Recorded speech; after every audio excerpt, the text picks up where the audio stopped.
Back your level sensor, your adapter which goes on top of your tank, and 2 screws which are going to screw into the base of the level sensor, like so. Pause. Okay. This is the top of my tank, and already you can see I've pre-drilled a hole in there. The hole's just slightly bigger than the level sensor, so it fits in neatly.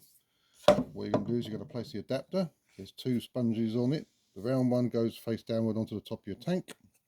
You place it over there like so, and then you're going to get a couple of screws, and you're going to screw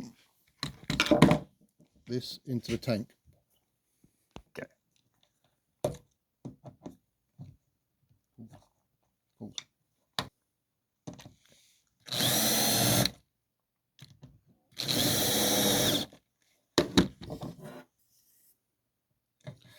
There goes your level sensor. It will either fit that way or it won't fit that way. So you got the way it fits. You come down that, put your bottom stud into there, and on the other side, and you simply just spin it and it locks into place.